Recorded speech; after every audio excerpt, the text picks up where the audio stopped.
Tema de hoy, Jesús histórico, vida y enseñanzas. Tema muy importante. Entrar a analizar en la Biblia cómo fue la vida de Jesús, qué fue lo que Jesús enseñó.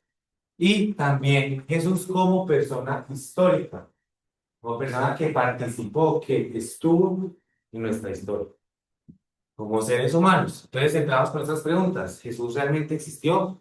¿Qué evidencias hay de esto? ¿Qué tan importante es la historicidad de Jesús para la fe en Jesús, para la fe cristiana? Esas preguntas son muy importantes. ¿Este existió o no existió? Porque si no existió, ¿qué sentido tiene creer en Jesús? Entonces, nosotros sí vemos evidencias históricas de esto. Entonces, aquí, por ejemplo, de fuentes no cristianas, tenemos diferentes autores, diferentes historiadores que no son cristianos que hablan de Jesús. Flavio Josefo, Cornelio de Tácito, Suetonio, historiadores de la época escribieron sobre Jesús.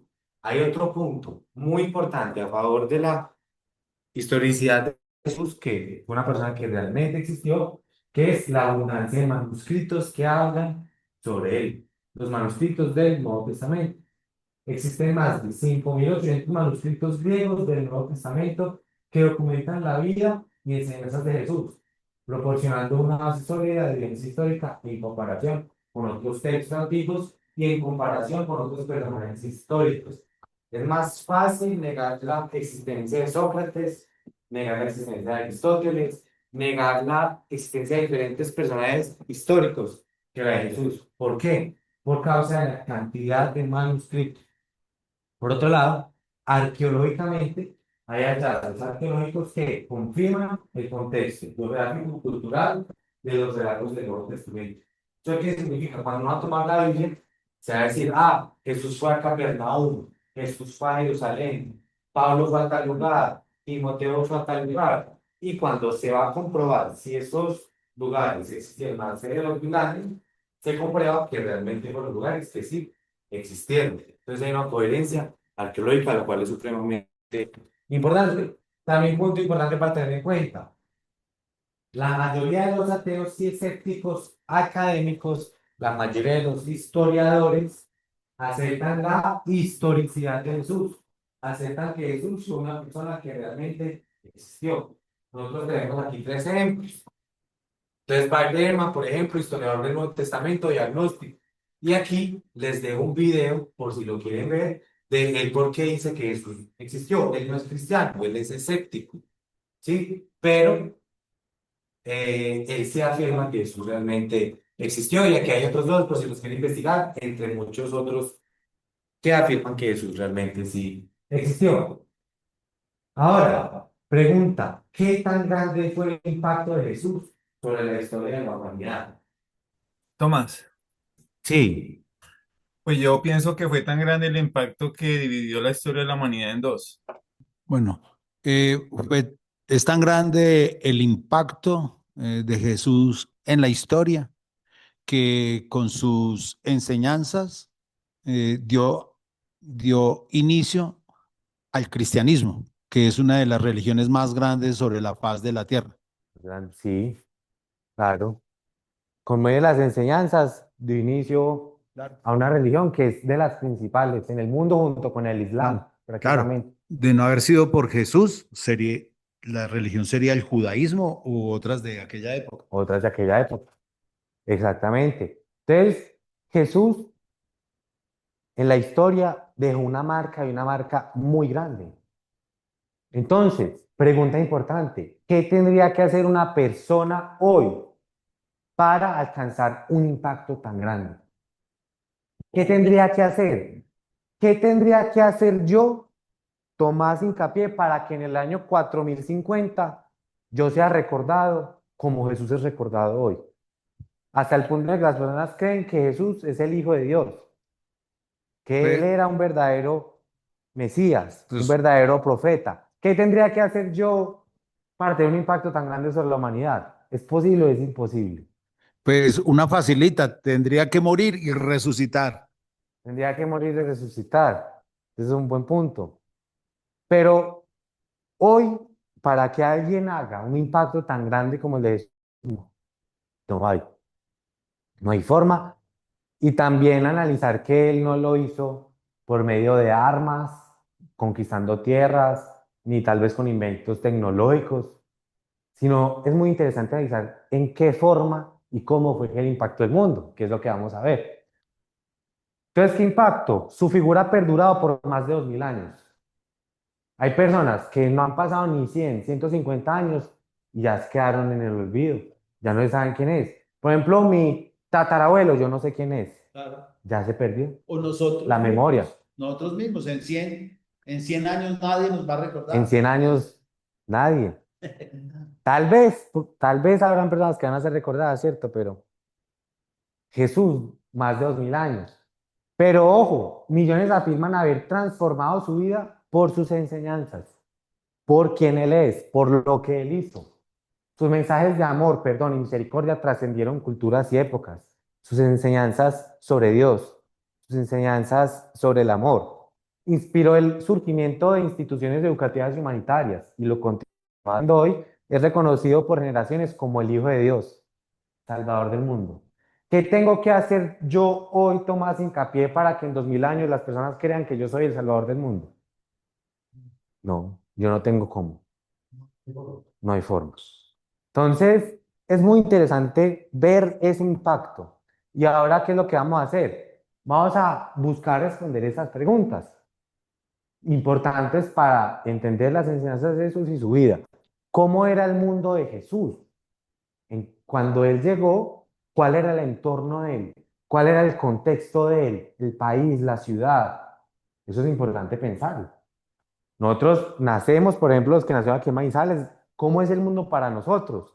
Tenemos el nevado, tenemos montañas, tenemos agua, tenemos naturaleza, tenemos personas que hablan español, estamos en un país llamado Colombia. Entonces es muy importante preguntarse, venga, ¿y Jesús? ¿Cómo era el mundo de él? ¿Cómo era la vida de Jesús? ¿El qué hizo? ¿Cuáles eran sus hábitos? ¿Qué hizo Jesús? Hizo milagros, habló con tales personas. ¿Qué enseñó Jesús? ¿Cuáles eran sus enseñanzas más importantes? Entendido también que todas sus enseñanzas son importantes, pero bueno, ¿cuáles son unas bastante importantes? ¿A quién amó Jesús? También. ¿Con quién él se relacionó? ¿Con quién él habló? ¿Acaso él simplemente habló con los que eran el grupito de él o él habló con personas por fuera del grupito de él? Entonces la idea es responder esas preguntas, pero nosotros para responder esas preguntas tenemos que mirar, bueno, ¿a partir de qué es que se van a responder esas preguntas? ¿De la Biblia completa? No. Se va a responder a partir de qué? De los 4 evangelios. Mateo, Marcos, Lucas y Juan, y ahí están los relatos históricos de qué fue lo que ellos vivieron, qué fue lo que ellos experimentaron conociendo a Jesús. Porque nosotros no vamos a encontrar textos de Jesús escribiendo sobre sí mismo, no. Nosotros vamos a ver a sus seguidores, sus apóstoles, sus discípulos escribiendo sobre él. Entonces, ¿qué es lo que vamos a hacer? Ver Mateo, importante saber quién era Mateo. Mateo era un judío, era un publicano era un cobrador de impuestos. Antes de seguir a Jesús, uno de los 12 apóstoles. Su escrito conserva muchos dichos de Jesús y numerosas citas del Antiguo Testamento. Marcos, por otro lado, judío de Jerusalén, asociado a Pedro. Su relato es el más breve y probablemente el primero en ser escrito. Se centra en los hechos de Jesús. Entonces Marcos era una persona muy directa. Decía, Jesús hizo esto, Jesús hizo lo otro. Por otro lado tenemos Lucas. Lucas era griego, él no era judío, era médico y compañero de Pablo. No fue testigo ocular, pero investigó cuidadosamente los acontecimientos y los ordenó por escrito. Y tenemos también a Juan, hijo de Zebedeo, uno de los 12 apóstoles. Testigo directo de los hechos, su escrito tiene un lenguaje simbólico y una estructura distinta a los otros evangelios. Punto aquí importante. Vamos a responder las preguntas a partir de esos 4 textos y van a ser preguntas resumidas, ¿sí? No es que con esta charla de hoy la persona queda totalmente informada de lo que está escrito en esos 4 textos, no. De hecho, la invitación es que se saquen su tiempo y lean estos textos a profundidad, con detalle. ¿Por qué? Si no vemos que Jesús es el Hijo de Dios, que Jesús es el Salvador del mundo, ¿qué tan importante es leer los textos que hablan sobre Él? Es supremamente importante ver el qué dijo, ver el qué no dijo, ver qué hizo, ver qué no hizo. Es supremamente importante leer estos textos. Entonces, primera pregunta, ¿cómo era el mundo de Jesús? Díganme ustedes, ¿cómo era el mundo de Jesús? ¿Qué saben ustedes? ¿Qué han escuchado? ¿Qué han aprendido? Las personas que están virtuales, las personas aquí presentes. ¿Alguien quiere decir algo sobre cómo era el mundo de Jesús? ¿Cómo era el contexto en el cual él llegó? Bueno, pues en aquella época, ese territorio de Judea era una colonia de los romanos prácticamente. Y, y era el pueblo judío estaba esperando un Mesías, estaba esperando un Mesías. El Mesías. Y pues, pues básicamente eso era un mundo antiguo, pero yo me imagino que era algo muy caótico en esa época. Sí, un punto clave yo creo que es ese que un mundo de cierta forma caótico porque era el imperio romano conquistando otras tierras y dominando sobre el pueblo, otra cultura, y también que se estaba esperando un Mesías. ¿Qué es un Mesías? El ungido de Dios, alguien con una misión especial de parte de Dios. Sí, Pues cuando Jesús en la edad ya mayor, ahí le puedo decir yo, sé que era muy perseguido, era bastante perseguido y mantenía de lugar en lugar. Muchas veces tenía que trasladarse de un lugar a otro para que no le fueran a hacer nada. Ahí entiendo yo lo que he leído.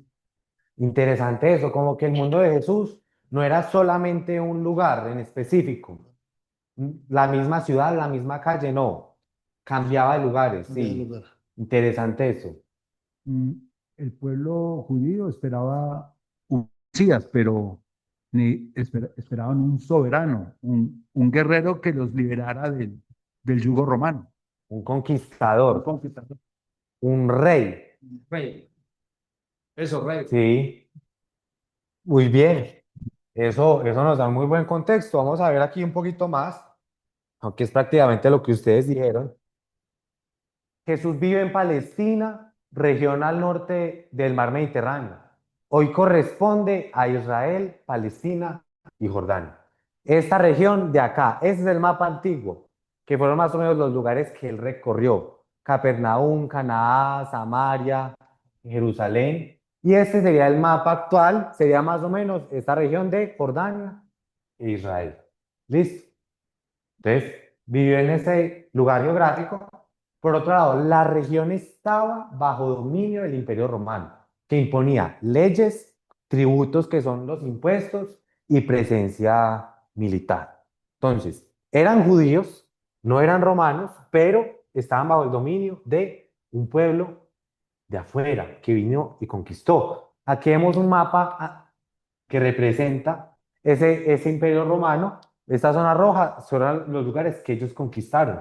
Era un imperio gigante y dentro de esa zona roja entra aquí Palestina, que era la región en la cual vivió Jesús. Y este es como el símbolo de los romanos.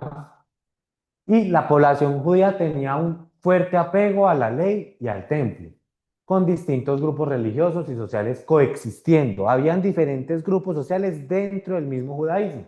Los fariseos, los saduceos, los escribas, los celotes, los esenios. ¿Listo? Entonces, esto nos da más o menos un panorama de en qué momento llegó Jesús y cuál era el contexto, cuál era el mundo de él, cuál era el día a día. Se hablaba principalmente arameo junto con hebreo y griego, y la vida cotidiana mezclaba costumbres locales con la influencia romana. Entonces es un punto importante ver que cuando Jesús llegó estaba ese choque cultural, ese choque también de idiomas. Y es importante saber eso para venir a entender muchas cosas, porque cuando uno va a leer el texto, los relatos de lo que dice Jesús, uno tiene que meterse en el contexto de la época. Tiene que considerar qué era lo que estaba pasando en la época, alrededor, Los usos y costumbres de esa. los usos y costumbres de esa época. Exactamente. Bueno, ahora ya vamos a pasar a otra pregunta. ¿Cómo era la vida de Jesús? ¿Qué hizo Jesús? Y vamos a responder esa pregunta respondiendo cómo era la vida de él desde los 30 años hasta los 33 años. Porque nosotros tenemos en el Nuevo Testamento registrado principalmente ¿qué? Ese periodo, que es el periodo del ministerio de él, el periodo que pasó él con los discípulos. Entonces los discípulos fueron testigos de lo que él pasó en esta época. Los discípulos no estaban con él cuando tenía 17, cuando tenía 18. Entonces nosotros en estos relatos no vamos a ver la historia de Jesús de aquí para atrás. Vamos a ver unos detalles, ¿sí? Vamos a ver un evento que él tuvo cuando tenía 12 años y vamos a ver también el nacimiento.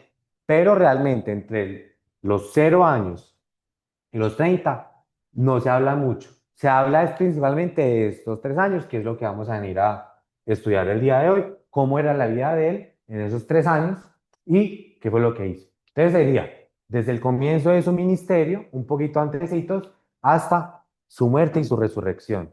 ¿Listo?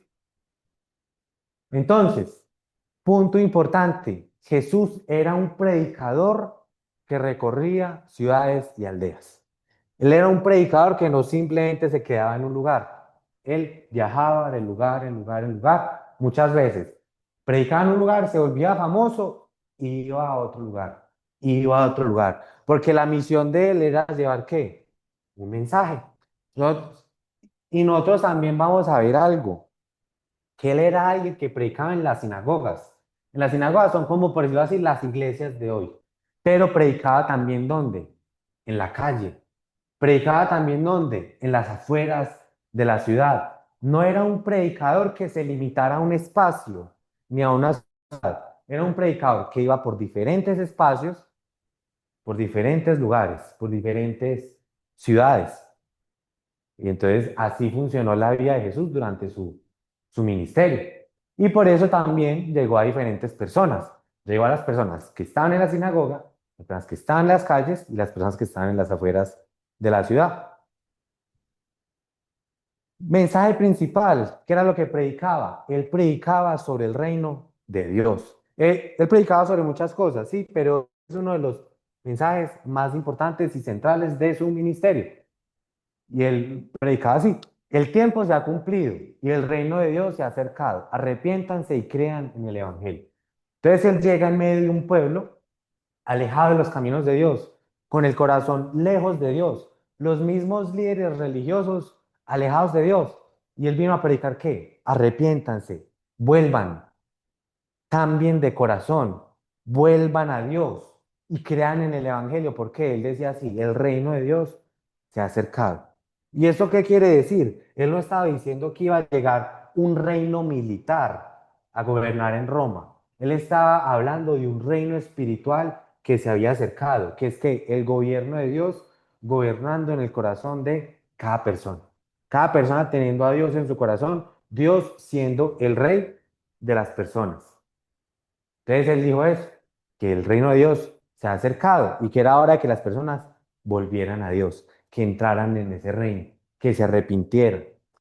Entonces ese es un mensaje principal de Jesús, ¿sí? Nosotros vamos a ver en los 4 evangelios diferentes puntos en los cuales Jesús usa parábolas para explicar cómo es el reino de Dios, cómo se ve el reino de Dios, cómo viene el reino de Dios. Es un tema bastante recurrente en sus enseñanzas. Por otro lado, importante, en la vida de Jesús había oración. Él le oraba a Dios, él le oraba a su Padre. Entonces vemos aquí diferentes momentos.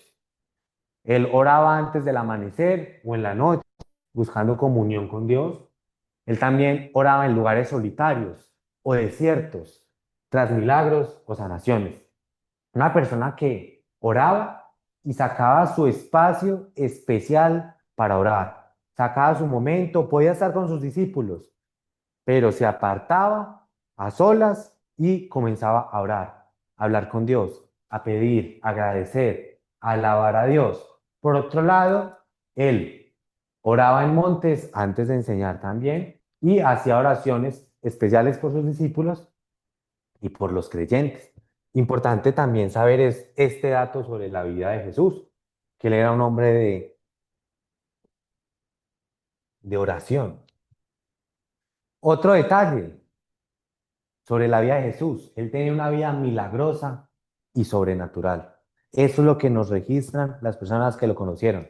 Era una persona que andaba y los milagros andaban detrás de él. Una persona que iba y enseñaba y estas enseñanzas venían acompañadas de señales, venían acompañadas de milagros, cosas sobrenaturales que venían a ser demostración de que él era ese Mesías, de que él era ese enviado por Dios, de que él era un hombre con el respaldo de Dios.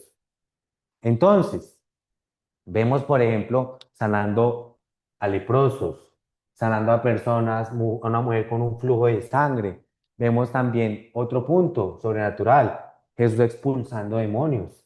Vemos también Jesús multiplicando los panes y los peces, dándole de alimentar a las personas. Vemos a Jesús teniendo impacto sobre la naturaleza, caminando sobre el agua y diciéndole a la lluvia que pare. Entonces vemos que Jesús sí tenía sus enseñanzas, eran súper importantes, pero estaba acompañado de qué? De cosas sobrenaturales que le daban aún más peso, le daban aún más autoridad a lo que él estaba diciendo. Pero ojo, ese es otro temita, pero es importante.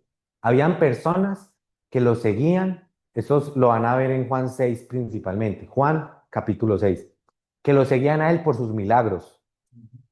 Pero cuando él hablaba, se apartaban de él, porque no lo seguían con el corazón, seguían nada más los milagros. Entonces, por eso es importante conocer a Jesús por sus milagros, pero también por lo que él enseñaba, por lo que él decía sobre Dios, sobre lo que él enseñaba. Sí, una pregunta. Bueno, yo entiendo que la vida pública de Jesús empezó como a los 30 años, de 30 a 33, Sí, algo así. ¿Qué se sabe o qué es dicho o qué se conoce antes de él llegar a los 30 años? ¿Qué hacía que no se reveló al pueblo? listo. Jesús, antes de los 30 se habla poco, pero se hablan ciertas cosas, ¿listo? Se habla que nació de una virgen, punto importante. Se habla de que en su niñez era un niño con mucha sabiduría, hasta el punto de que iba al templo y les enseñaba a los líderes religiosos. Se decía también que crecía en espíritu y en sabiduría, que él iba creciendo, creciendo y creciendo. Y también se dice que él era carpintero. Vaya. ¿Listo? Punto importante. Era un hombre que trabajaba. Eh, Entonces, sí, eso es más o menos como la Sí, bueno, información, perdona brevemente antes. que me desvíe ahí con el tema. Listo, listo. Bueno, Entonces, punto importante, que Jesús venía acompañado también de poder de Dios. Poder de Dios, listo. También, algo que se va a ver bastante a medida que vamos leyendo las historias de Jesús, lo seguían multitudes. Entonces él hacía milagro y se esparcía. Por eso así se esparcía el chisme y las personas venían y lo seguían. Pero a veces cuando Jesús empezaba a enseñar, las personas se alejaban porque habían personas que nada más estaban ahí para ver el milagro, para ver el cojo andar, para ver el paralítico andar, para ver esto y lo otro. Pero de corazón no estaban ahí con Jesús. Entonces es muy importante que multitudes lo seguían. De hecho, había momentos en los cuales está escrito ahí en la Biblia que Jesús iba a ir a predicar a una ciudad, pero no podía entrar, porque si él llegaba, muchas personas se iban a reunir y no iba a poder predicar porque iban a ser demasiadas personas. Entonces, ¿qué era lo que hacía? Predicaba a las afueras de la ciudad. Pero aquí hay un punto interesante, que es que vamos a ver que Jesús en diferentes puntos, a medida que ustedes van leyendo, los evangelios, es que él procuraba ocultar su identidad. Venga, ¿cómo así que él procuraba ocultar su identidad? Vamos a ver aquí dos ejemplos. Y sanó a muchos que estaban enfermos por diversas enfermedades y expulsó muchos demonios. Y ojo pues, y no dejaba hablar a los demonios porque ellos sabían quién Era era él. él. Es decir, si el demonio iba a revelar que Jesús era el Hijo de Dios, Jesús le decía, no, no diga nada. Él quería mantener esa identidad oculta, pero la pregunta es, ¿por qué? ¿Por qué? Y veamos que no solamente se lo dijo a los demonios. Vean lo que dice acá. Él les preguntó de nuevo, pero ustedes, ¿quién dicen que yo soy? Jesús le preguntó a sus discípulos, venga, ¿ustedes quién creen que yo soy? ¿Quién dicen ustedes que yo soy? Y después, ¿quién es el Cristo? ¿Quién respondió? Pedro. Pero vean lo que dijo Jesús. Y Jesús les advirtió severamente, no les advirtió nada más, severamente les advirtió que no hablaran de él a nadie, que esa identidad se mantuviera oculta. Ahora la pregunta es, ¿por qué Jesús quería mantener esa identidad como bajo perfil? Que las personas no supieran quién era. ¿Por qué? El pueblo quería hacerlo rey.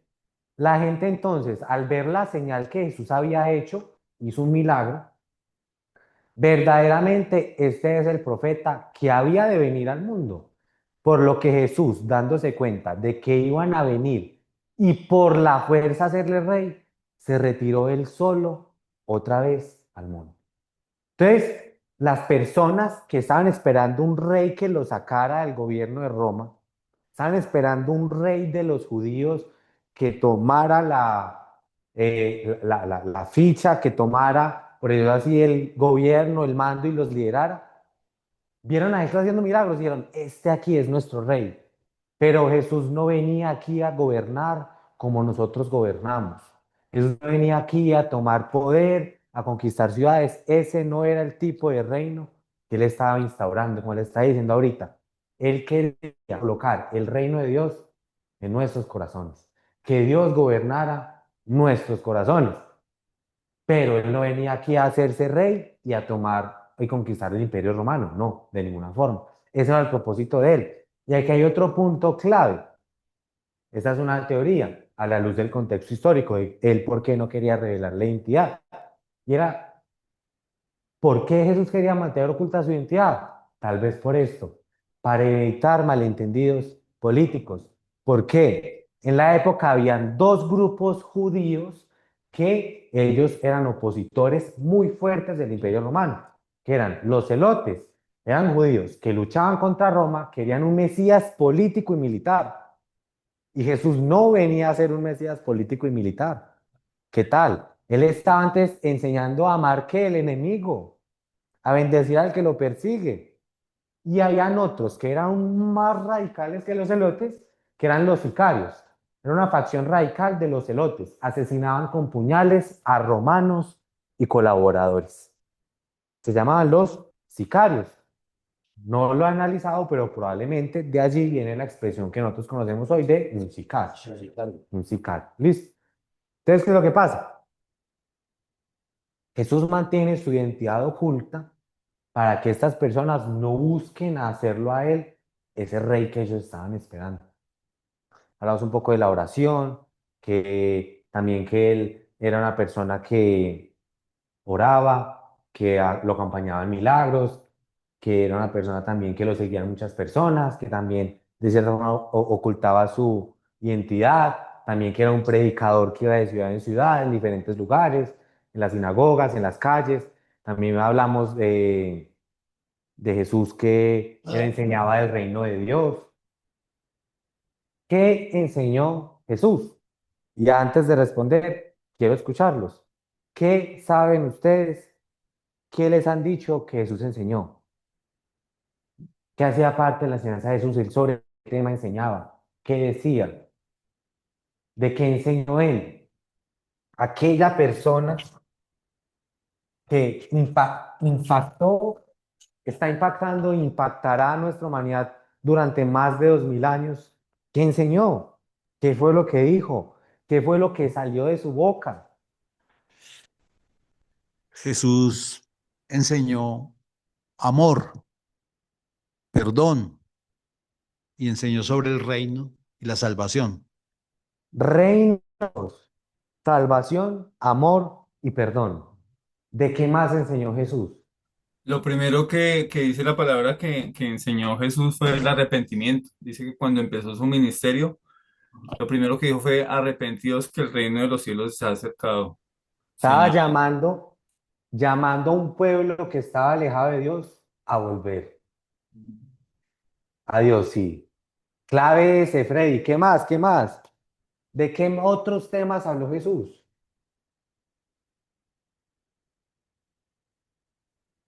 ¿Qué tal que Jesús enseñó de la santidad? Jesús enseñó del fin de los tiempos, Prácticamente de todo. de muchas cosas, enseñó Jesús. Entonces aquí vamos a dar una profundizada en algunas enseñanzas de Jesús, ¿sí? No se van a tomar todas, nos quedaríamos aquí toda la noche, unas poquitas. Pero sí les aconsejo de corazón sincero que abran la Biblia y lean lo que dice ahí completo de Jesús. ¿Qué fue lo que él dijo? ¿Qué fue lo que él hizo? Muy importante. Entonces, bueno, vamos a ver aquí una enseñanza interesante. La verdadera religión. Esto aquí está en Mateo 6, ¿listo? No es Juan 6, me equivoqué ahí, está en Mateo 6, ¿listo? Entonces llega Jesús diciendo así, cuídense de no practicar la justicia, de practicar lo que está bien, de no practicar la justicia, su justicia, delante de los hombres para ser visto por ellos. Es decir, cuídense de no hacer el bien, no, o de hacer el bien, de hacer la justicia, de practicar la santidad, con el propósito de ser visto por las personas. De otra manera no tendrán recompensa de su Padre que está en los cielos. ¿Cuál es el punto clave que está diciendo aquí Jesús? Usted va a hacer algo bueno, algo justo, una obra de caridad, va a actuar bien. Cuidado que la intención del corazón no sea que las otras personas me vean a mí hacer el bien. No, ese no puede ser el objetivo. Y vamos a ver aquí cómo profundizar en este tema. Ya lo voy a explicar.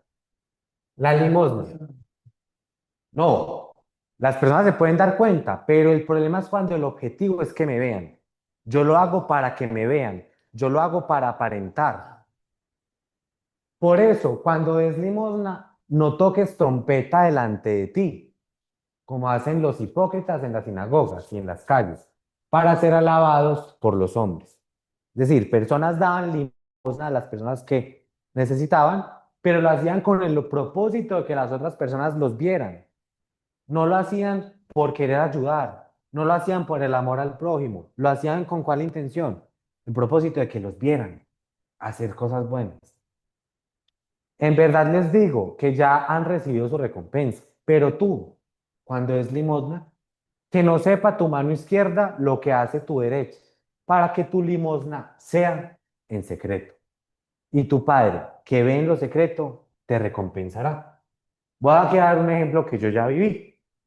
Entonces, estaba el predicador hablando de dar una ofrenda en la iglesia, ¿sí? Y yo dije, no, pues voy a dar la ofrenda.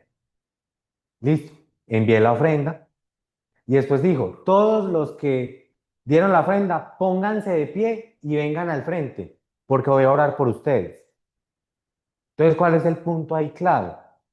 Que mi objetivo no era que las personas me vieran a mí, que yo di la ofrenda. El objetivo mío era simplemente dar la ofrenda. Entonces, ¿yo qué hice? Yo no me puse de pie.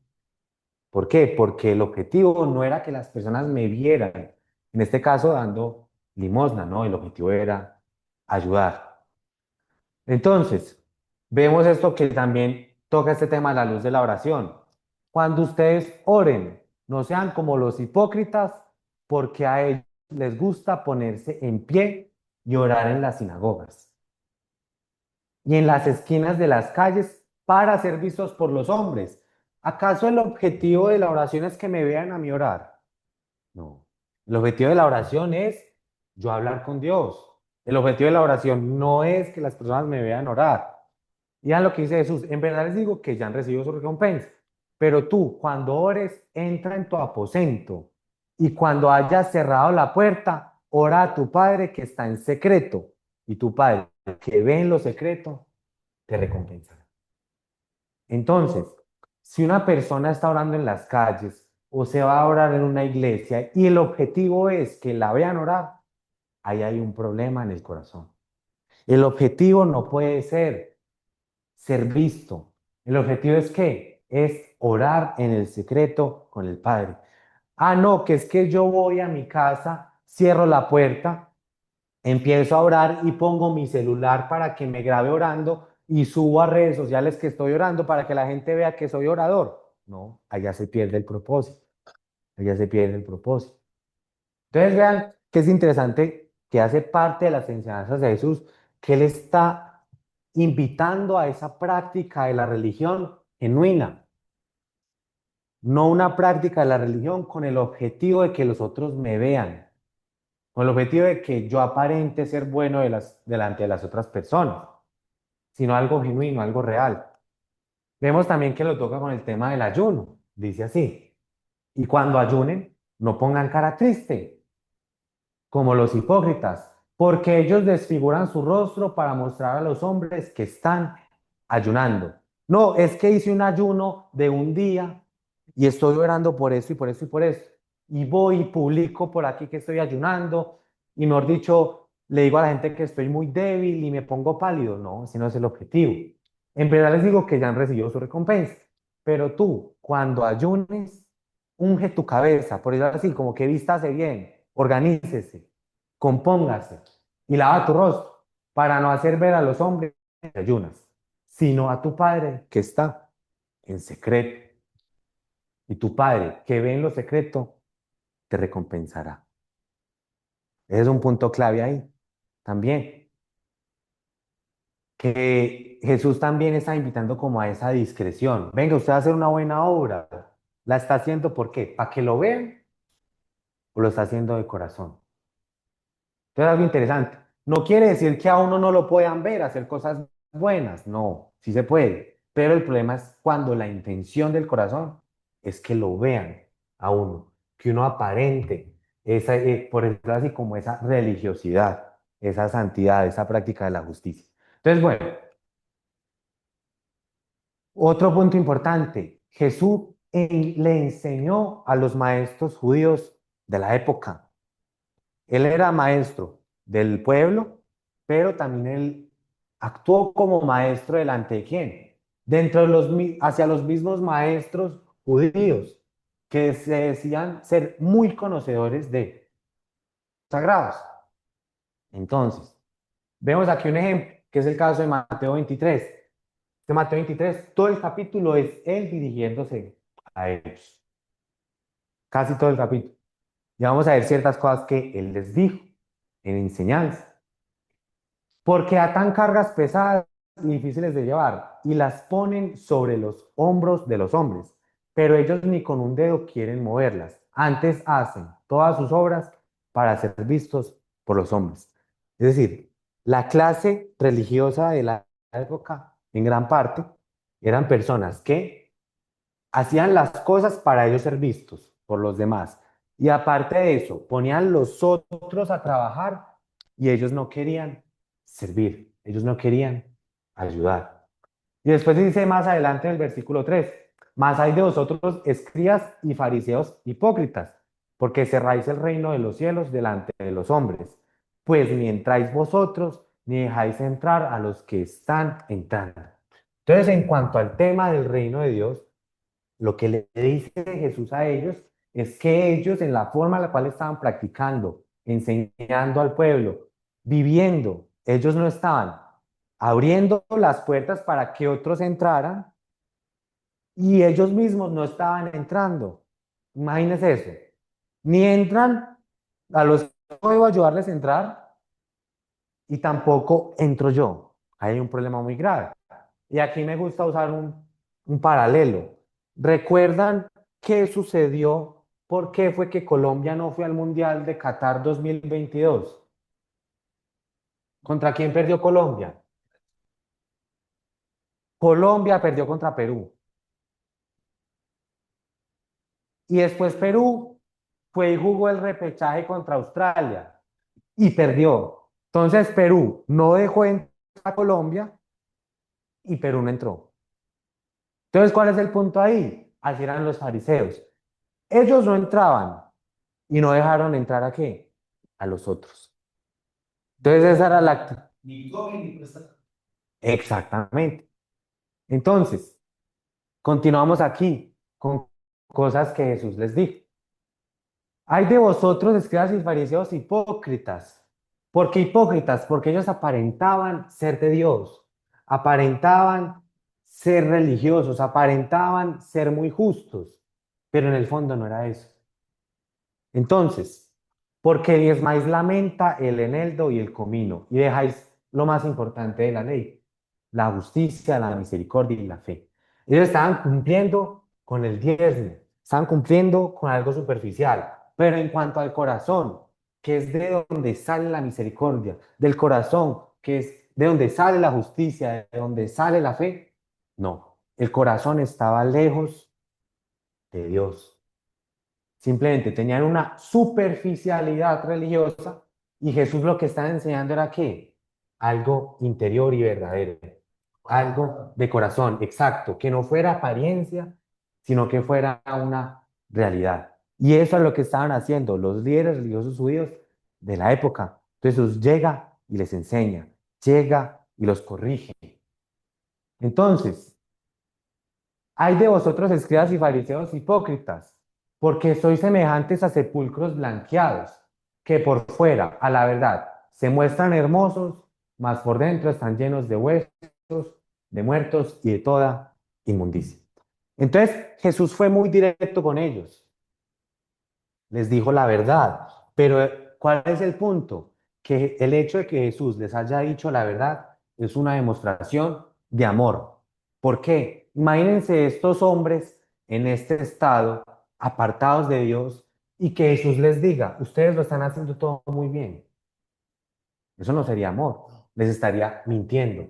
Pero el amor es decirles que ustedes están yendo por mal camino, tienen que volver a Dios, tienen que dejar de ser como sepulcros blanqueados que por fuera están súper bien, pero por dentro no. Y Jesús los estaba llamando ¿qué? A ese arrepentimiento, a ese volver a Dios, a esa fe, a esa misericordia, a esa justicia.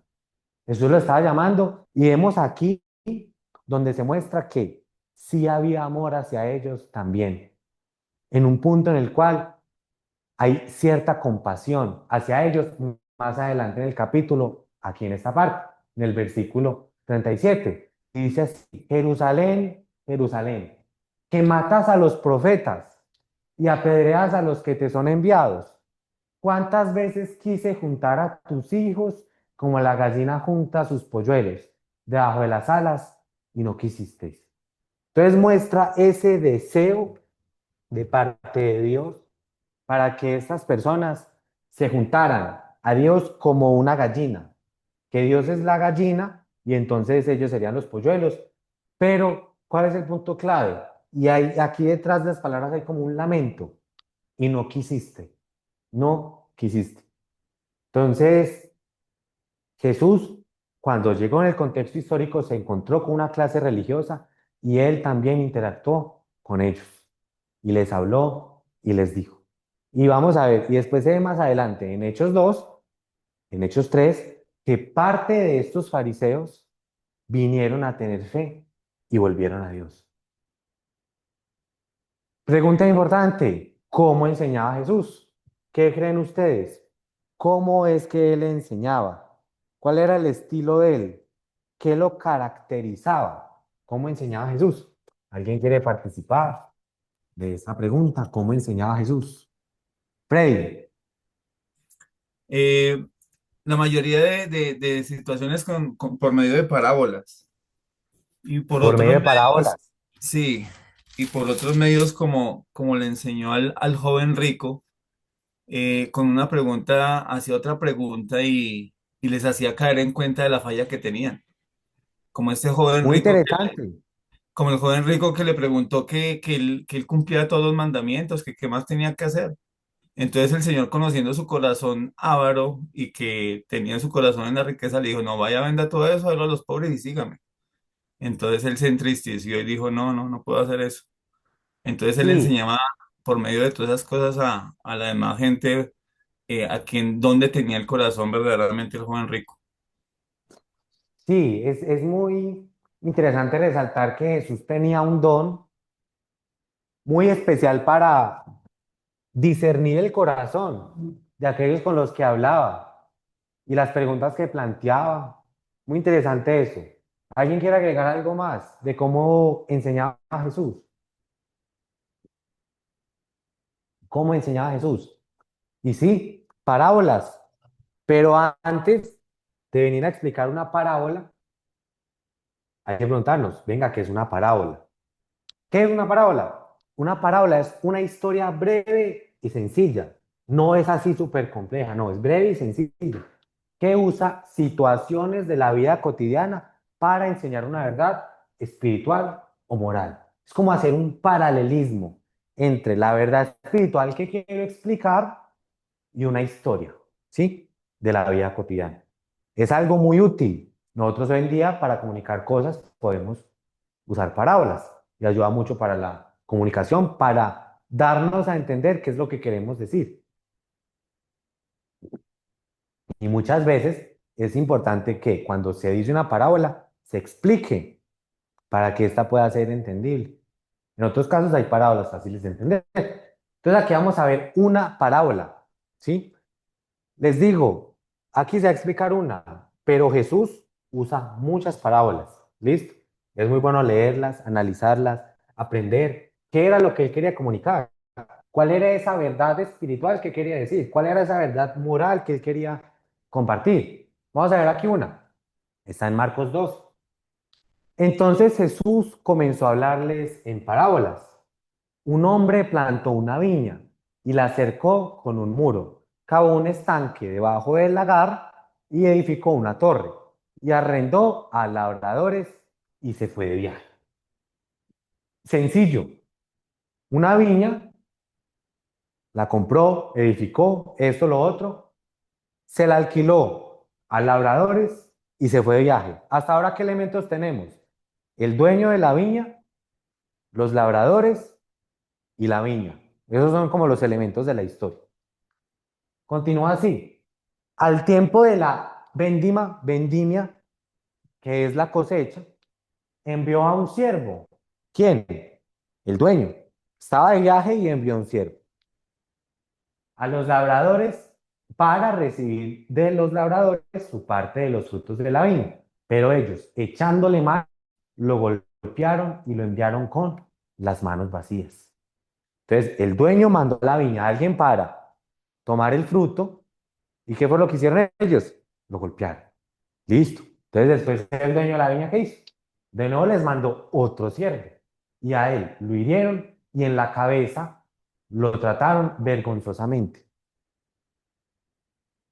Envió a otro y a este lo mataron. Y así con muchos otros, golpeando a unos y matando a otros. Vean ese caso lo horrible. Arrendó la viña y después manda a siervos a cobrar. ¿Y lo que hacen? Los labradores malvados es que matan y golpean. Todavía le quedaba uno, un hijo amado, y les envió a este último diciendo, respetarán a mi hijo. Pero aquellos labradores se dijeron entre sí, ese es el heredero, vengan, matémoslo, y la heredad será nuestra. Echándole mano lo mataron y lo arrojaron fuera de la viña. ¿Qué tal? El dueño de la viña mandó al hijo y mataron al hijo. ¿Ah? Y después dice Jesús, ¿qué hará entonces el dueño de la viña? Vendrá y destruirá a los labradores y dará la viña a otros. Ni aún esta escritura han leído. La piedra que desecharon los constructores, esa piedra angular se ha convertido. Esto fue hecho de parte del Señor y es maravilloso a nuestros ojos. Listo. Esto es una parábola. Esto es Jesús contando una historia. Ahora, ¿cuál es el significado? ¿Cuál es el mensaje? ¿Qué es lo que Jesús realmente quiere comunicar con esta parábola? ¿Alguien tiene una idea, una teoría? ¿Qué era lo que Jesús quería decirle a estas personas?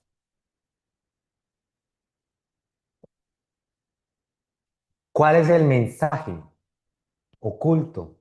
A veces las parábolas son difíciles de entender y necesitan ser explicadas, pero nosotros vemos, despuesito, versículo 12, los fariseos y procuraban prender a Jesús, pero temían a la multitud porque comprendieron que contra ellos había dicho la parábola y lo dejaron y se fueron. Los fariseos entendieron qué era lo que Jesús quería decir y Jesús habló en parábolas, por decirlo así como en un encriptado el mensaje. ¿Qué creen ustedes que quería decir Jesús? ¿Alguien tiene alguna idea, una teoría, una posibilidad? ¿Qué es lo que quería comunicar Jesús? El dueño de la viña es Dios y él mandó a su hijo y lo mataron también. El dueño de la vida, el dueño de Viña. la viña es Dios. El dueño de la viña es Dios. Y envió a Ujú, su hijo y lo mataron también. ujú. Pero Freddy, ¿quiénes serían esos labradores malvados? Los que desechan la palabra, los que no creyeron en él. Sí, hay algo muy interesante. Si nosotros analizamos esta parábola a la luz del contexto histórico, ¿por qué? Dios envió profetas, Dios envió mensajeros que serían que estos siervos. ¿Y qué fue lo que hizo el pueblo? ¿Qué fue lo que hicieron los líderes religiosos judíos? Los rechazaron, no los escucharon, aún nos los mataron, ¿sí? Y entonces Dios intentando enviar un mensaje por los profetas. ¿Y después envió a quién? A su hijo, Jesús. ¿Y qué hicieron? Lo mismo que hicieron con los siervos. Entonces es muy interesante analizar eso a la luz del contexto histórico y qué era lo que quería decir Jesús. Que así como ellos mataron a los profetas del dueño de la viña, entonces ¿qué iba a suceder? Ellos también iban a matar a el hijo del dueño de la viña. Ya lo que dice aquí, vendrá y destruirá a los labradores y dará la viña a otros. Hay algo interesante, que es un poco, nos salimos del tema, pero es interesante saber esto. ¿Por qué? Porque los judíos eran encargados de ser ese pueblo de Dios, representando a Dios. Pero nosotros vemos que en el Nuevo Testamento lo que se ve es una transición de ese pueblo, que ya vienen a ser ¿qué? Aquellos que honraron al Hijo de Dios. Entonces se le entrega la viña ¿a quién? A la iglesia, a los creyentes, a los seguidores de Cristo. Entonces es un tema interesante que es un poco más profundo, listo, pero ahí les dejo un poco abierta la idea. ¿Qué vemos otra parte? En Marcos también. Jesús hablando con quiénes? Los mismos fariseos. Los fariseos y algunos de los escribas que habían venido a Jerusalén se reunieron alrededor de él y vieron que algunos de sus discípulos comían el pan con las manos inmundas, es decir, sin lavar. Discípulos de Jesús. Y esto, en el contexto histórico, era muy mal visto, porque creían que la persona, si comía con las manos sucias, lo iba a contaminar no en el sentido de salud, sino en un sentido religioso, que iba a contaminar, como si fuese, por decirlo así, un pecado ritualístico. Porque los fariseos y todos los judíos no comen, a menos que se laven las manos cuidadosamente, observando así la tradición de los ancianos. Cuando vuelven de la plaza, no comen a menos que se laven. Y hay muchas otras cosas que han recibido para observarlas, como el lavamiento de los vasos, de los cántaros y de las vasijas de cobre. Entonces hacía parte de la tradición y estaban diciendo, venga, esos discípulos están haciendo algo mal porque se están contaminando espiritualmente al comer con las manos sucias. Así que los fariseos y los escribas le preguntaron, ¿por qué tus discípulos no andan conforme a la tradición de los ancianos, sino que comen con las manos inmundas? Y vean pues la respuesta de Jesús a esas personas. a los que eran supuestamente los representantes del pueblo de Dios. Jesús les dijo, bien profetizó Isaías a ustedes hipócritas, como está escrito, este pueblo con los labios me honra, pero su corazón está muy lejos de mí, mas en vano me rinden culto, enseñando como doctrinas preceptos de hombres. Es decir, esta tradición de los ancianos, ellos los habían convertido en ¿qué? En un mandamiento de Dios. Lo habían convertido como si fuese algo malo para Dios. Dejando el mandamiento de Dios, ustedes se aferran a la tradición de los hombres. Y vamos aquí que Jesús continúa ampliando el ejemplo, la ilustración. También les decía, astutamente ustedes violan el mandamiento de Dios para guardar su tradición. Ahí es donde está la gravedad. Que para poder guardar cierta tradición, que lo que me enseñaron aquí, lo que me enseñaron, es que ya llevamos años y años y años con esto, entonces, ¿qué? Violan lo que es realmente bueno y malo para Dios. Eso hay que tener cuidado con eso. Y aquí vemos aquí un ejemplo que él da de algo que estaba sucediendo. Porque Moisés dijo, honra a tu padre y a tu madre. Y vean pues lo que hicieron los fariseos. Y el que hable mal de su padre o de su madre, que muera. Eso era el mandamiento de Moisés. ¿Sí? Y vean lo que dice así. Ahí Jesús. Pero ustedes dicen, una cosa es lo que dice Moisés, pero ¿qué era lo que están diciendo? La tradición rabínica.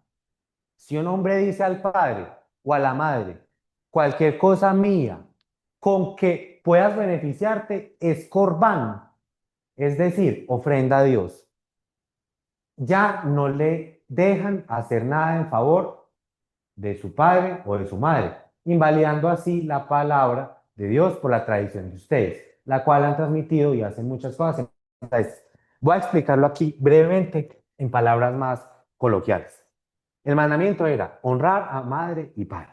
Ese era el mandamiento. Pero ¿qué era lo que decían los fariseos? Que si la persona tomaba sus bienes y decía que esos bienes eran corbán, que eran una ofrenda a Dios, entonces esos bienes ya no estaban en la responsabilidad de honrar a padre y a madre por medio de esos bienes. ¿Por qué? Porque esos bienes eran para Dios. Voy a colocar aquí con un ejemplo cotidiano. Vamos a suponer, yo tengo unos ahorros y mis papás necesitan ayuda. Mis papás ya tienen su edad. Y yo tengo unos ahorros y con esos ahorros los puedo ayudar, los puedo honrar, ¿cierto? Entonces lo que estaban diciendo aquí es que si yo digo que estos ahorros son corbán, entonces yo estoy exento de la responsabilidad de ayudar a mis papás. Entonces, de cierta forma, por medio de un mandamiento que ellos inventaron, rompían cuál, honrar a padre y madre. ¿Quedó claro? Quedó claro que era lo que Jesús estaba criticando, que ellos se inventaron un mandamiento de forma astuta y por medio de ese mandamiento lograban saltarse otro mandamiento, que era cuál, honrar a padre y madre. Entonces, Jesús vino a traer una revolución espiritual. Él vino a romper preconceptos, vino a romper tradiciones y diciéndole a las personas, es hora de volver a Dios. Es hora de volver a Dios. Entonces, bueno, ¿sobre qué más enseñó Jesús? ¿Sobre qué más enseñó Jesús? ¿Qué hace falta? De lo que hemos hablado unas cositas, pero ¿de qué más enseñó?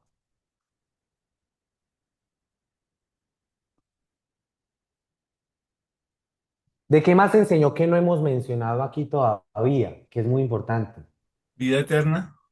Vida eterna, fundamental, pero no. Se va a tratar otro, pero eso es muy importante. Sí, claro.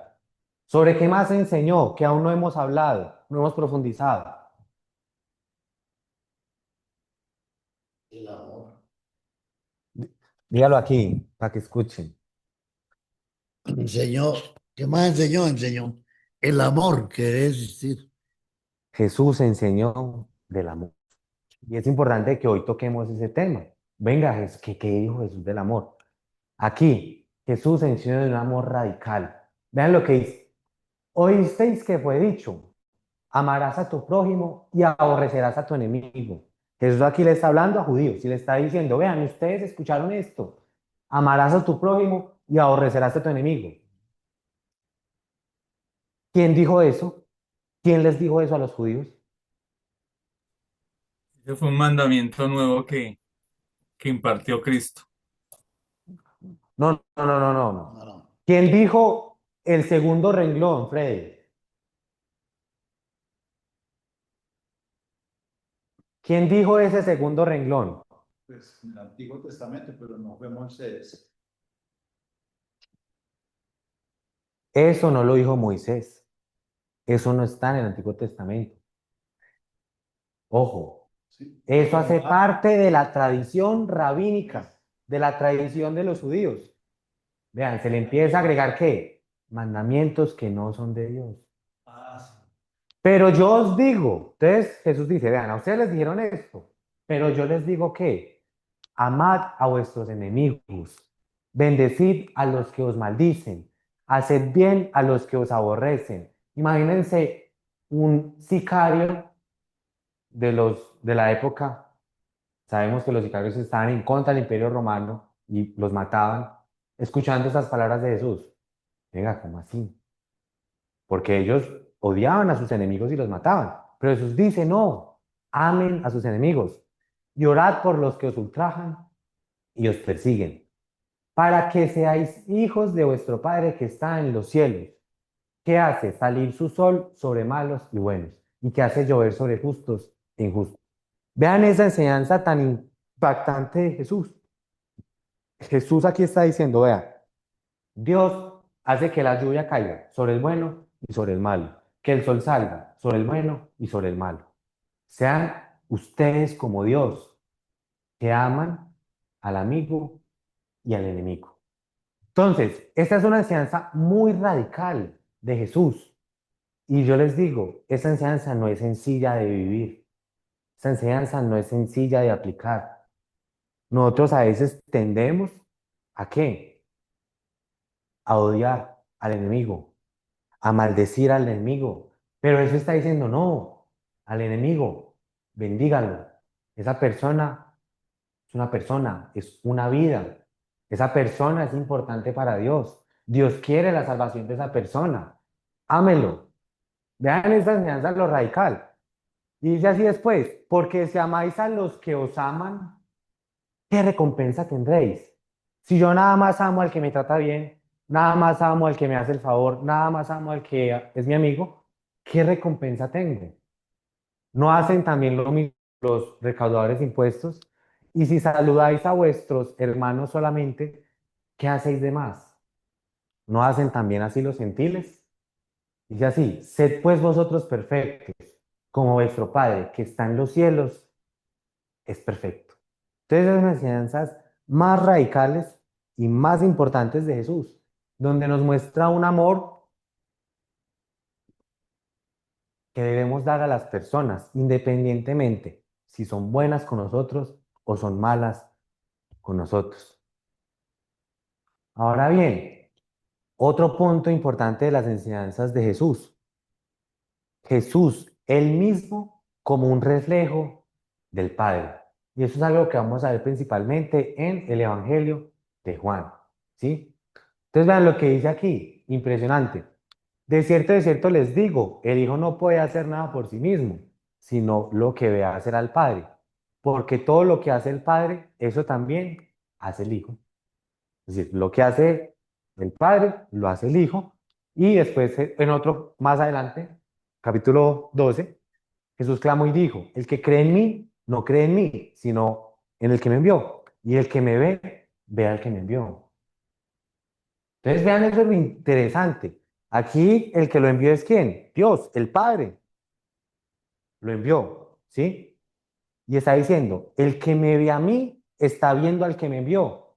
El que me ve a mí está viendo a Dios. Esa es una afirmación gigante. Imagínense yo decirles a ustedes, si ustedes me ven a mí, ustedes ven a Dios. ¿Será que todo el día yo estoy actuando conforme a la voluntad de Dios? Una afirmación de Jesús impresionante. Que Él era un reflejo del Padre. Cuando levantéis al Hijo del Hombre, sabréis que yo soy. y que nada hago por mí mismo, sino que según me enseñó el Padre que me envió. El que me envió está conmigo, no me ha dejado solo, porque siempre hago lo que le agrada. Y también dice Jesús, el que me ha visto a mí ha visto al Padre. Yo estoy en el Padre y el Padre en mí. Ojo pues, ¿qué fue lo que acabamos de aprender que el Padre hacía? De la perfección del Padre. ¿Qué fue lo que vimos ahorita del amor del Padre que Jesús enseñó? Que esa perfección del Padre, ¿cómo se manifiesta? Esa perfección del Padre se manifiesta en el amor hacia buenos y hacia malos, hacia justos y hacia injustos. Entonces, si Jesús es supuestamente un reflejo del Padre, ¿él a quién tiene que amar? Dios. A justos y a injustos. Porque si Jesús dice que él es reflejo del Padre y él no ama a justos y a injustos, él no sería un reflejo del Padre. Más o menos claro. Sí, ya lo entendí. Entonces, ¿qué es lo que pasa? Nosotros tenemos que analizar, venga, y en los relatos de Jesús vemos que él ama a todos, o que no los ama a todos, que nada más ama a los justos, o que nada más ama a los injustos. Esa es una pregunta interesante y vamos a responderla. Entonces, vean, vemos este contraste. Sed pues vosotros perfectos como vuestro Padre que está en los cielos es perfecto. Y después dice, el que me ve a mí, ve al que me envió. Todo lo que hace el Padre, eso también hace el Hijo. Siempre hago lo que le agrada. El que me ha visto, me ha visto al Padre. Entonces, ¿qué es lo que se esperaría de Jesús? Que Él ame así como el Padre ama. Que hace caer la lluvia sobre justos e injustos, que hace salir el sol sobre malos y buenos. Y vemos aquí el amor de Jesús en la crucifixión, que es un ejemplo.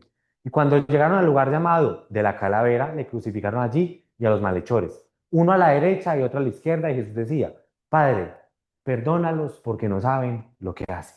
Imagínense Jesús, las personas que le están haciendo mal, las personas que lo están clavando en la cruz, las personas que se están burlando de él. Él llega y dice, Padre, perdónalos. Está pidiendo que Dios los bendiga, que Dios los perdone. No está diciendo, Padre, destruyes, mátalos. No, Él está amando aún a sus enemigos, mostrando así que así como el Padre ama a justos e injustos, el Hijo también ama a justos e injustos. Y repartieron entre sí sus vestidos y echando suertes. Entonces, coherencia entre enseñanzas y carácter. Jesús enseñó a amar a los enemigos y al mismo tiempo demostró que él amaba a sus enemigos. Jesús enseñó que el que lo veía a él, veía al Padre y demostró que así como el Padre amaba a sus enemigos, él también lo hacía. Punto importante, fundamental de su vida, de sus enseñanzas. Y aquí hay un ejemplo del amor a los enemigos, por si lo quieren ver. Es un video, no lo voy a proyectar aquí. Pero la situación es sencilla. Este era un asesino en serie. Mató a muchas mujeres jóvenes. Y los padres de esas mujeres en el tribunal lo maldecían. Le decían que se fuera para el infierno. Les decían de todo. Pero hubo un hombre que dijo, yo siendo coherente con Jesucristo, con mi Señor, yo te perdono. Y ahí, en contra de todo pronóstico psicológico, ese hombre derramó lágrimas. Que una persona en ese estado, con esa mentalidad, no es probable que llore. Y se quebrantó. ¿Por qué? Porque ese padre que perdió a su hija le dijo, yo te perdono. Vean el video, es muy bueno. ¿A quién amó Jesús? Pregunta importante y vamos a ver aquí una historia muy interesante. Jesús y el llamamiento de Leví. Y al pasar vio a Leví, hijo de Alfeo. Leví es Mateo, listo, es Mateo. Sentado al banco de los tributos públicos y le dijo, sígueme, y levantándose, le siguió. Aconteció que estando Jesús a la mesa en la casa de él, muchos publicanos y pecadores estaban también a la mesa juntamente con Jesús y sus discípulos, porque había muchos que le habían seguido. Vean, Jesús se sentó a comer con publicanos y con pecadores, personas que socialmente eran marginadas, personas que los líderes religiosos, fariseos, excluían, no se sentaban a comer con ellos. Por eso es que ellos, ¿qué? No entraban y no dejaban a los otros entrar. Entonces, ¿quiénes estaban en la mesa? Publicanos, recaudadores de impuestos. ¿Quiénes eran? Eran judíos que colaboraban con Roma, vistos como traidores por cobrar impuestos a su propio pueblo, eran considerados deshonestos o corruptos. Y pecadores probablemente incluían gentiles, prostitutas, ladrones, estafadores, enfermos, considerados impuros. Y Jesús estaba ahí con ellos. Venga, ¿cómo así? Hombre de Dios, juntándose con ellos, ¿qué está pasando? Y era porque Jesús los amaba. Jesús quería la salvación de ellos. Jesús estaba llevando el mensaje del Evangelio a ellos. ¿Y quién llegó? Los escribas y los fariseos llegaron a la escena. Y viéndole comer con los publicanos y con los pecadores, dijeron a los discípulos, ¿qué es esto? Que él come y bebe con los publicanos y pecadores. Porque ellos, porque se creían santos, porque se creían superiores a los otros, no estaban con la humildad en el corazón para sentarse con estas personas, se creían superiores. Por eso es que ellos no entraban y no dejaban a los otros entrar al reino de Dios. Al oír esto, Jesús les dijo, los sanos no tienen necesidad de médico, sino los enfermos. No he venido a llamar a justos, sino a pecadores. Y ahí es donde vemos un reflejo del amor de Jesús, que Él no se limitó a compartir, a evangelizar, a amar a un tipo de personas, no. Él tocó diferentes esferas de la sociedad, incluyendo aquí publicanos y pecadores, y también incluyendo a los fariseos. Entonces, vemos que Jesús se relacionó con muchas personas, era una persona, por decirlo así, abierta socialmente. Líderes religiosos, enfermos y endemoniados, marginados y necesitados, mujeres, gentiles y samaritanos, discípulos, centuriones romanos, autoridades romanas, niños, Lázaro, y amigos en Betania, trabajadores comunes, líderes y personas adineradas, recaudadores de impuestos. Ustedes vean que Jesús impactó diferentes esferas de la sociedad. Si Jesús apareciera nuevamente hoy en ese mismo propósito, en esa misma misión, estaría con los que tienen dinero, con los que no tienen dinero, con los sanos, con los no sanos, con los que van a las iglesias, con los que no van a las iglesias. Ese es el Jesús, que así como el Padre hace caer sobre justos e injustos la lluvia, el Hijo ama a los unos y a los otros. Y Jesús desafía el modelo tradicional de autoridad, pero Jesús llamándolos junto a él dijo, ustedes saben que los gobernantes de los gentiles se señorean de ellos y que los grandes ejercen autoridades sobre ellos. No ha de ser así entre ustedes, sino que el que entre ustedes quiera llegar a ser grande, será su servidor. En esa época y aún hoy, ¿quiénes son los más grandes? Los que mandan, los que lideran. Pero Jesús dijo, no. Y el que entre ustedes quiera ser el primero será su siervo. Es decir, él volteó el modelo. Es decir, el más grande no es el que más manda. El más grande es el que más sirve. Y él mismo se incluye en este ejemplo. ¿Sí? Y dice así, así como el Hijo del Hombre no vino para ser servido, sino para servir y para dar su vida en rescate por muchos. Entonces nosotros vemos otro punto esencial en Jesús de sus enseñanzas relacionado con el amor, que es ese servicio, ese ayudar a otros. Y vemos ese amor sacrificial. Y él dice también, nadie tiene mayor amor que este, que uno ponga su vida por sus amigos. Y se puede pensar en el sentido de dar la vida, pues se puede pensar en el sentido de dar tiempo, de dar espacio, de ayudar, de auxiliar, de cuidar. Se puede ayudar con dinero. Y eso es parte de Jesús, ese amor, pero ese amor que se ve reflejado, que se manifiesta en qué? En sacrificar cosas. Entonces nos sacrificamos por las personas que amamos, nuestro tiempo, nuestros pensamientos, nuestro espacio, diferentes cosas. Entonces vemos que el amor sacrificial hace parte central de la vida de Jesús. El amor sacrificial no es central únicamente en su enseñanza, sino que también es central en sus acciones. Y nosotros vemos la máxima expresión de esto en él entregando su vida para el perdón de los pecados de la humanidad. Humanos han impactado al mundo por medio de la guerra. Napoleón, Mahoma, Julio César. Humanos han impactado la historia de la humanidad siendo líderes sociales. Gandhi, Mandela, Martin Luther King. Humanos han impactado el mundo transformando la ciencia. Marie Curie, Albert Einstein, Newton. Humanos han impactado el mundo por medio de la tecnología. Steve Jobs, Bill Gates, Elon Musk. Pero solo uno ha impactado el mundo muriendo en una cruz. Solamente uno transformó el mundo cargando una cruz. Una cruz que no era de él, sino que lo hizo en representación nuestra. Entonces es interesante pensar en eso. Uno pensar, venga, ¿cómo puedo impactar el mundo hoy? Y uno dice, no, estudiando, descubriendo, haciendo esto, lo otro, tal vez gobernando. Pero el estilo de Jesús es paradójico. Él transformó el mundo muriendo en una cruz, en un acto de amor. No solamente enseñando el amor, sino que viviendo ese amor, actuando en pro de ese amor. ¿Qué tendría que hacer una persona para alcanzar un impacto tan grande como el de Jesús? Y aquí es donde entra el tema.